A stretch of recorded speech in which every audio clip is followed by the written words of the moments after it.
There with this question. How has our government altered this chain of command, and what are the repercussions of this insofar as our constitutional rights go? I think a good way to remember the priority order is when we do ceremonies, we begin with God, prayer, then pledge, God before country. Our government has taken a number of directions, especially through the court system, to undercut our freedom of religion. Today, it's more freedom from religion instead of freedom of religion. There's a number of examples. Inability to have prayer in school, that we can't call Easter vacation, it's spring vacation. That religious symbols are no longer allowed on public property. There's a cross in the desert in California paying tribute to those who served us in uniform in harm's way. The court said it has to be covered. That's wrong.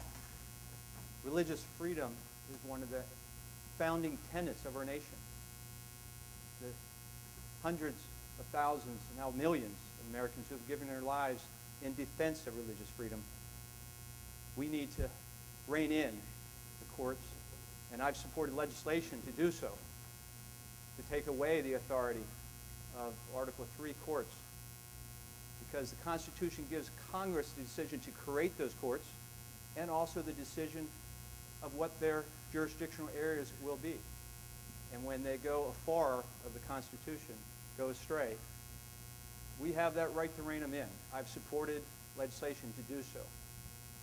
We are a nation founded on those Judeo-Christian principles. We need to live by them, and government needs to follow them.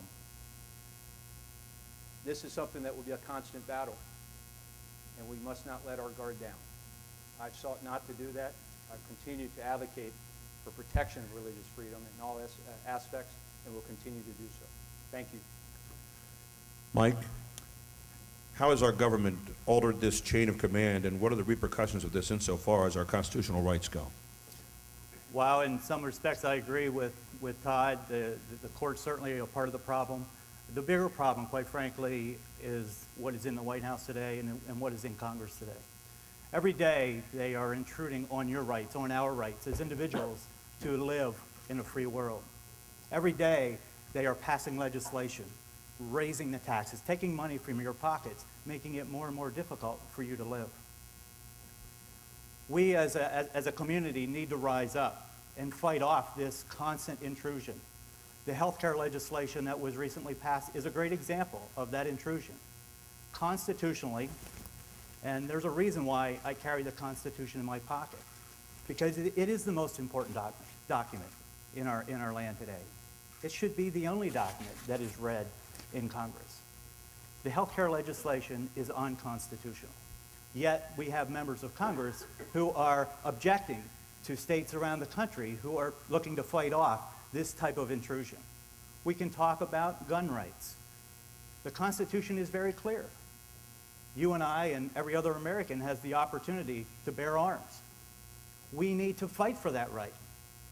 That may be the most important right that we as a country have, the right to protect ourselves from this intrusive government that we have today. The other element of intrusion today is the tax system. This country is financially bankrupt. Yet every day we are being intruded upon with regard to higher taxes, more spending. The country is in terrible financial shape. That is what is causing this intrusiveness into our lives every day. Thank you. Todd, you have a 1-minute rebuttal.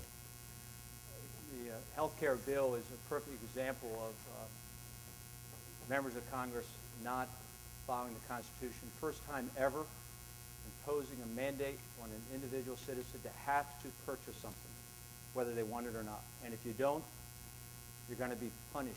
You're going to be financially punished. And if you don't pay the penalty under the IRS code, you'd be a criminal. The thought that we would lock somebody up as a criminal because they chose not to buy something, unheard of. That's why I voted no. It was a solid no from the beginning because the bill was bad policy and unconstitutional. Instead, I've worked to adopt true reform of the healthcare system that is constitutional. It's about empowering the people, not the government taking over and saying, we know best. Government does not know best. You do. And what we should be about is empowering you to make the best choices for the most affordable health care possible. Thank you. Mike, you have a 1 minute rebuttal, and you've also asked for an extra minute, so Todd, you'll have an extra minute to rebut. So 2 minutes for Mike. Go ahead. While I applaud and thank the congressman for his no vote, voting no is just not enough anymore. It is time to fight. It is time to fight to protect and preserve our rights. While the Speaker of the House, Ms. Pelosi, and the Leader of the Senate, Mr. Reid, were arm-twisting every day the members of the Democratic Party. The members of our Republican Party were sitting back, just waiting, hoping, wishing that the bill didn't pass. We need someone who's going to fight off this intrusive legislation.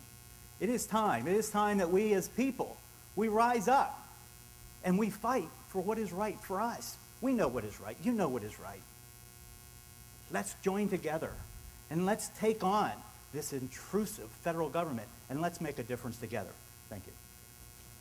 Todd, you have 1 minute. You know, I'm always glad to talk about facts, but I find it inappropriate when, without knowing the facts about what someone did or didn't do, others feel free to talk about as if they did.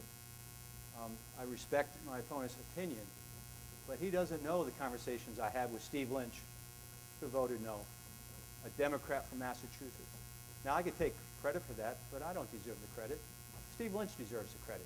That I talked to him throughout this process, he went from a yes to a no in a Democrat state. He went no because the bill is bad policy, and Steve's a person of principle. But I would tell you that my friendship with Steve across the aisle over the last 8 years, actually it came in about 6 months after me, 8.5 years, is an important part of him feeling comfortable to join us on our side of the aisle. I don't get credit for his no vote, but did I have that conversation as I did with others who voted no? If you don't know the facts, you shouldn't throw mud.